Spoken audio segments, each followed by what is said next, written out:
اگر میں آپ سے کہوں کہ آج آپ پانی کا صرف ایک گھونٹ اپنی پوری زندگی کا رخ بدلنے کی نیت سے پی سکتے ہیں تو شاید آپ کو یقین نہ آئے، لیکن ٹھہر جائیے، کیونکہ آج جو بات آپ سننے جا رہے ہیں وہ صرف ایک عام بات نہیں، بلکہ آپ کو اپنے رب کی طرف اور بھی قریب لے جانے والی ایک ایسی یاد دہانی ہے جو آپ کے دل کو جھکجھور کر رکھ دے۔ ہم روز پانی پیتے ہیں، لیکن بہت کم لوگ اس بات پر غور کرتے ہیں کہ یہی پانی اللہ تعالیٰ کی کتنی بڑی نعمت ہے۔ جب ایک مومن کسی بھی نعمت کو اپنے رب کے ذکر کے ساتھ استعمال کرتا ہے تو اس کا دل امید، سکون اور توکل سے بھر جاتا ہے۔ اگر آپ کو لگتا ہے کہ آپ کی دعائیں دیر سے قبول ہو رہی ہیں، روزی میں تنگی ہے، پریشانیاں ختم ہونے کا نام نہیں لے رہی، محنت کے باوجود راستے بند نظر آتے ہیں، یا دل ہر وقت بے چینی سے بھرا رہتا ہے، تو مایوس مت ہوئیے، کیونکہ اللہ تعالیٰ کی رحمت سے کبھی مایوس نہیں ہونا چاہیے۔ وہی ذات ہے جو ایک لمحے میں حالات بدل سکتی ہے، بند دروازے کھول سکتی ہے اور ناممکن کو ممکن بنا سکتی ہے۔ آج میں آپ کو کسی جادو ٹونے یا غیر شرعی بات کی طرف نہیں، بلکہ اللہ تعالیٰ کے ذکر، سچے یقین، خالص نیت اور دعا کی طاقت کی طرف بلا رہا ہوں۔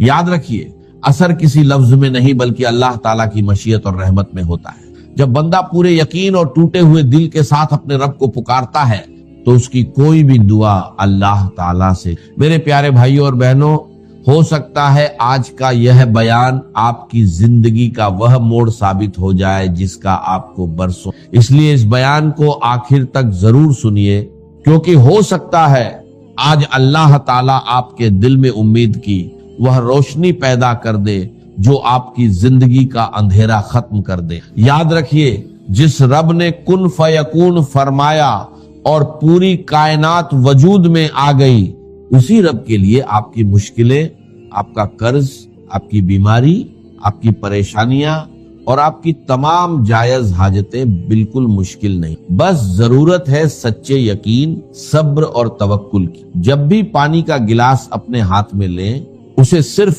پانی نہ سمجھیں بلکہ اللہ تعالیٰ کی ایک عظیم نعمت سمجھیں۔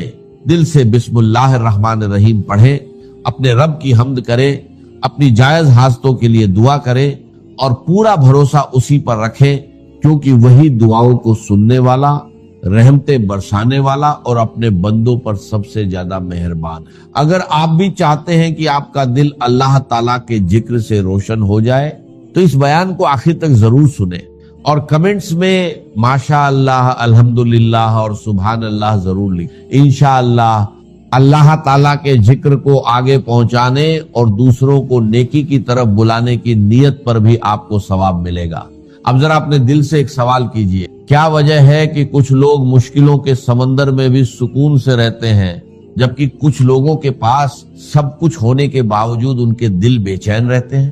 اس کا جواب صرف ایک ہے، اور وہ ہے اللہ تعالیٰ پر یقین۔ جب انسان اپنے رب پر پورا بھروسہ کر لیتا ہے تو اس کی سوچ بدل جاتی ہے، اس کا نظریہ بدل جاتا ہے، اور پھر اسی بدلاؤ کے ساتھ اس کی زندگی میں بھی بدلاؤ آنا شروع ہو جاتا ہے۔ بہت سے لوگ شکایت کرتے ہیں کہ ہم دعا تو بہت کرتے ہیں، وظیفے بھی پڑھتے ہیں، لیکن اثر محسوس نہیں ہوتا۔ اکثر اس کی وجہ یہ ہوتی ہے کہ زبان تو دعا کر رہی ہوتی ہے، لیکن دل دنیا کی فکروں میں الجھا رہتا ہے۔ یاد رکھیے، اللہ تعالیٰ صرف الفاظ نہیں بلکہ دل کی حالت کو بھی دیکھتا ہے۔ اس لیے جب بھی آپ پانی پینے لگیں، کچھ لمحوں کے لیے دنیا کی ہر فکر کو اپنے دل سے نکال دیں اور صرف اپنے رب کی طرف متوجہ ہو جائیں۔ اس پانی کو غور سے دیکھیے اور یہ محسوس کیجئے کہ یہ وہی نعمت ہے جسے اللہ تعالیٰ نے آپ کی زندگی کا ذریعہ بنایا۔ جس طرح بارش کے بعد سوکھی ہوئی زمین پھر سے ہری بھری ہو جاتی ہے، اسی طرح جب انسان کا دل اللہ تعالیٰ کے ذکر سے آباد ہو جاتا ہے تو مایوسی کی جگہ امید، بے چینی کی جگہ سکون اور ڈر کی جگہ توکل پیدا ہونے لگتا ہے۔ اگر آپ کی زندگی میں رکاوٹیں ہیں، رشتوں میں پریشانیاں ہیں، روزگار کی فکر ہے، بیماری نے آپ کو تھکا دیا ہے، یا حالات آپ کی امیدوں کے خلاف چل رہے ہیں، تو اپنے رب سے امید کا رشتہ کبھی مت توڑیے۔ ہو سکتا ہے جس چیز کو آپ دیر سمجھ رہے ہو اسی میں اللہ تعالیٰ کی سب سے بڑی حکمت چھپی ہو۔ اسی لیے صبر کیجئے، دعا کرتے رہیے اور اپنے دل کو